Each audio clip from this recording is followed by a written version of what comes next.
Everyone always thinks that buying and investing in property is a foolproof way of making money. But in this video, I'm going to break down why that simply isn't true, and I'll show you the risks that property gurus don't like to talk about. Now, as a disclaimer for full transparency, I own the property I live in, and I wholeheartedly believe in the value of owning your own home. However, I don't necessarily think it should be considered as an investment for financial gain. Instead, I think it's much more than that, and it should be considered an investment in your freedom, quality of life, and overall financial security. So in this video, we're really going to be diving into the misconceptions that people have about investing in property for financial gain. But with all that being said, let's get into it. Now, just before we dive into the problems of property investing, let's just look at why people are so convinced property is a good investment. Well, firstly, it's a tangible asset that's easy to understand because you can see it, you can touch it, and it provides a roof over people's heads, and they're always going to need that. The concept of investing in property is also really simple, as property prices are always increasing based on historic data. As a business model, it also makes a lot of sense and is easy to understand because if you have the money available, you can own the asset and charge rent for people to use the asset. So it's really simple passive income. It's also one of the best and most cost-effective ways that you can borrow money within the UK.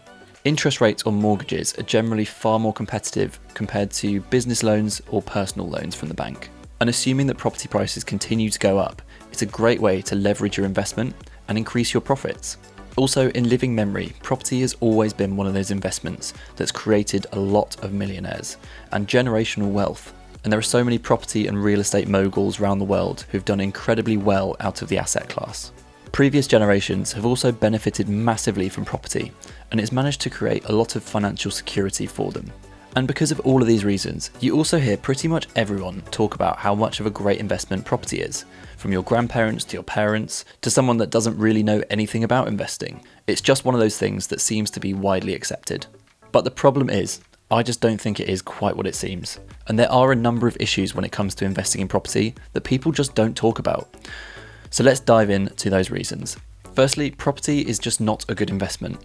Instead, it's a store of value. And the only reason that it seems like a good investment is because of the way it's measured. Property is always measured against fiat currency. Now, fiat currency is basically government issued currency, which isn't backed by an underlying asset, which is unlike how it used to be, where the pound in the UK used to be backed by gold until 1931, where we came off the gold standard. Now, the problem is these governments aren't very good at managing their finances. So they're quite often overspending, funding things that they can't afford, and quite often they have to borrow huge amounts of money. And effectively, they're left in a situation where all they can do is print more money to pay off their existing debt. And this is basically what causes inflation, because effectively every time the money supply is increased and more money is printed, this devalues all of the existing currency and pushes the prices of things up artificially. And in the current system that we live in, this is always going to be the case. The Bank of England's target for inflation is 2%, which means that prices are going to go up forever. And you can measure this with the Consumer Price Index, or CPI. And you can see from this chart that CPI just continually increases year after year. Sometimes it increases more rapidly when the money supply is increased, and sometimes it slows down, but it generally goes up forever. Now, because CPI increases year after year, that means that fiat currency is being devalued year after year. So in order to maintain your same purchasing power in the future, you need to be investing in something or getting a return that keeps up with inflation. And this relates back to property because, like I said, property is valued in fiat currency. So if you think about it, property prices should always be increasing for as long as we have inflation. And if we look at this chart comparing CPI to average house prices, you can see that this is exactly what happens. You can see that they don't track each other exactly, but the general trend is very correlated. This basically shows that yes, house prices are increasing, but so is everything else, and it's also increasing at the same rate that your money's being devalued. So effectively, there's no profit or value being gained. Despite this, if you are using a mortgage facility, it will actually change things. And rather than your property just being a good store of value, you could actually make investment return from the asset. Because if property prices continue to increase, if your house simply tracks CPI and inflation, because you've taken on leverage, that will actually amplify your rate of return. So you will potentially be able to make some profit. But if you're just looking at the overall asset price and assuming that you own it outright, it is just going to be a good store of value, assuming you're getting an average price increase over time. The next problem that people don't like to talk about is the maintenance and upkeep costs. It's really quite obvious, but when you own a home or a property, there are general upkeep costs that you can't avoid. So firstly, you'll have the ongoing bills, which are unavoidable.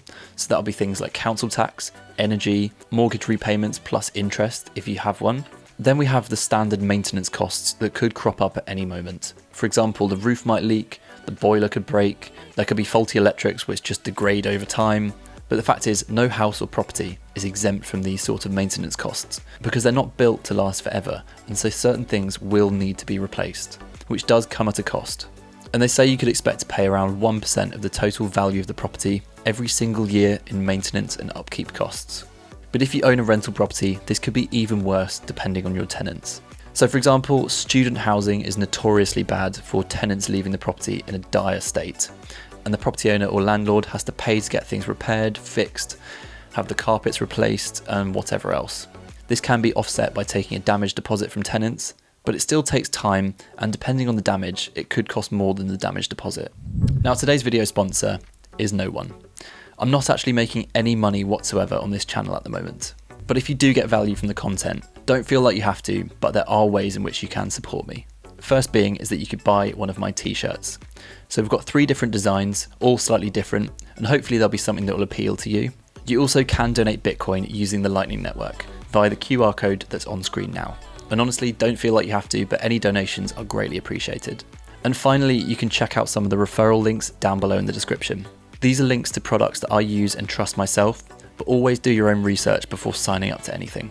But with that being said, let's get back to the video. Next, we have the misconception about adding value to a property.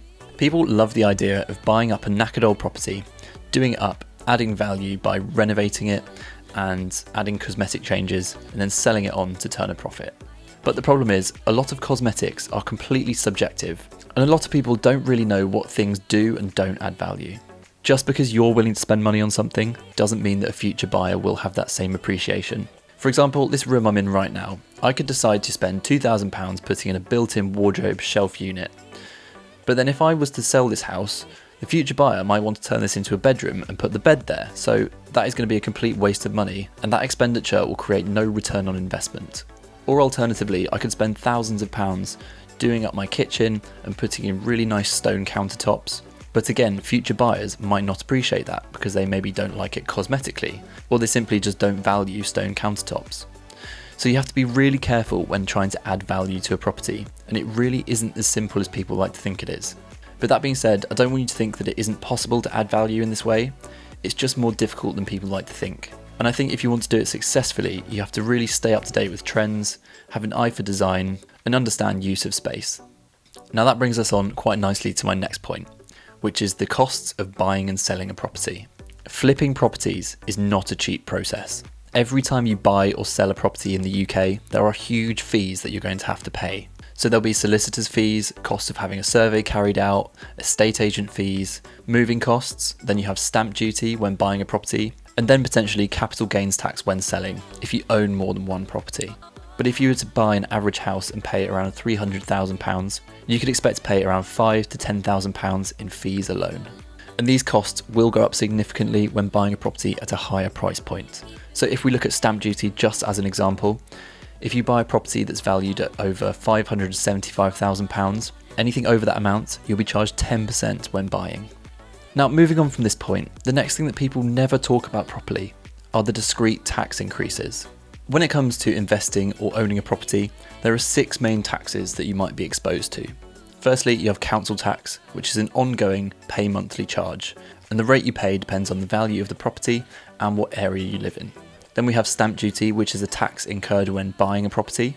Then you have capital gains tax, which is the tax on your profits when selling a property, but this is only relevant if you own multiple properties and isn't applicable to your primary residence. Then we have inheritance tax, which is the tax on inherited assets when the total estate is valued over a certain amount. We have corporation tax, which is an annual tax if you own properties within a business. And finally, you have the tax on rental income if you own a property and rent it out. And this is taxed as regular income.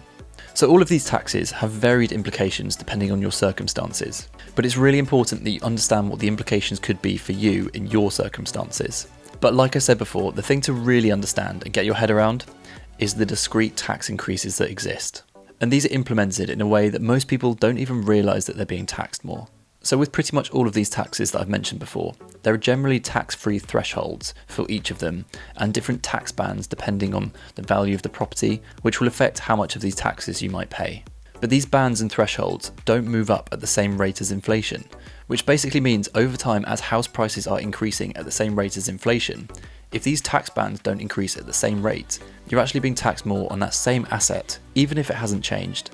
So if we take stamp duty as an example, if we look back to 2000, if you were to buy a property that's valued over £250,000 back then, anything over £250, you'd be charged 3% in stamp duty. Whereas compared to today, despite the average house price increase over the last 2 decades, if you were to buy a property today for £250,000, you'd be charged 5% on anything over that amount. So firstly, the rate of stamp duty has increased by 2%, which means that we're all being charged a bit more than we used to 20 years ago. But also the thresholds don't properly take into account inflation, because a property back in 2000 that was worth £250,000 today is more likely worth around £450,000. So in order to stay consistent to the rates back then in 2000, really the stamp duty threshold should be anything over £450,000 gets charged 3% in stamp duty, which is vastly different to what we're experiencing today. Now this is just one example looking at one of these taxes, but it's very similar across the board. And what it means is that as your house price increases, it may seem like a good thing, but actually all it's doing is keeping up with inflation, and you're being taxed more for no real benefit. Looking at inheritance tax, it also shows this very clearly. The inheritance tax thresholds haven't changed since 2009, which means people today are being taxed far more on inheritance than they were back in 2009. Council tax bands are also something that people don't really talk about very often. But actually, if you add significant value to a property, for example, if you build a garage or an outbuilding, you could actually change the council tax band of your property, which will put your monthly council tax bill up every single month from then on. Now luckily, if you're the person that adds value to the property, you won't actually change the tax band for yourself. However, when you sell the property, that new buyer might have to incur that new higher rate of council tax. So it's really worth bearing that in mind if you're looking to buy a property that's had a lot of value added by the previous owner, as the council tax that they're currently paying might be different for you when you buy the property. But overall, in my opinion, these taxes just aren't talked about enough, and I don't think enough people truly understand the implications and how they may be affected. The next problem we have on the list is liquidity. Now the reality is, property just isn't very liquid. Yes, in theory, the demand for housing outweighs the supply. However, that doesn't mean that someone's always ready to scoop up your property for the price that you want. People can be very picky when buying a property, and for good reason. But it just means that if you're selling a property and there's something that may not be desirable about it, it could be quite difficult to sell quickly. And it can sometimes take a very long time for properties to sell, especially those at higher price points. Now, when you compare this to very liquid asset classes like investing in the stock market or digital assets like Bitcoin, they are far easier to convert to cash quickly. And you can often sell out of all of your positions and free up that cash within a day, whereas selling a property can literally sometimes take years. The next problem with investing in property is that it's also very easy to get it wrong.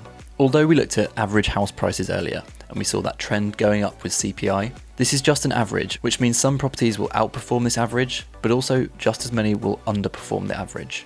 And that means it's very easy to buy a property that has something wrong with it, which means that it's going to underperform the average. And if you do, it means that your property definitely won't be a good investment, and it won't even be a good store of value. So for example, major issues could be structural damage that wasn't surveyed, and it cost a lot of money to get it fixed. There could be invasive species within the property like Japanese knotweed. You could unknowingly buy on a floodplain, or you could purely just pick a poor location that hasn't got a lot of demand. Or maybe the demand in that area just diminishes over time because of cultural changes. Basically what I'm saying is there's a lot that could go wrong. And I think it's really important that people don't just rush into buying a property just for the sake of owning a property and owning their home. Because these things may not affect you now, but in the future, if you ever need to sell the property, it could cause huge problems. So I think it's important to do your part and look a bit into the future and try and consider what could go wrong. Now, my final problem with property as an asset class is that it's just too expensive. House prices over the years have kept up with inflation, but wages haven't, which means it's getting harder and harder for first-time buyers to get onto the property ladder, and they're being forced to stay in rented accommodation, which means that owning a property for many just simply isn't attainable. And part of the problem is people trying to monetize owning property, preventing hard-working people from owning the roof over their heads.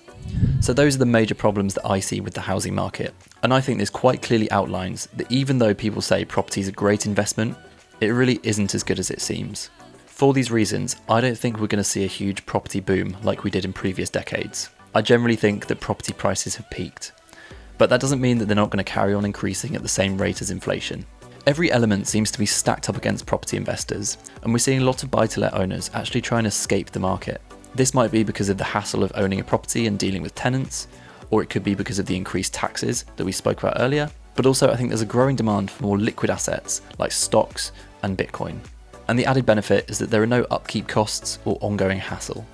I really wouldn't be surprised if we saw Bitcoin especially, but also gold and stocks, capture some of the market value from the property market. And hopefully we'll see property prices come down and first-time buyers will have a bit more of a chance. Now, with all of these factors considered, am I saying that it's impossible to make money out of property? Well, obviously not, but I just think it's becoming more and more difficult, and it's not as straightforward as people like to make out.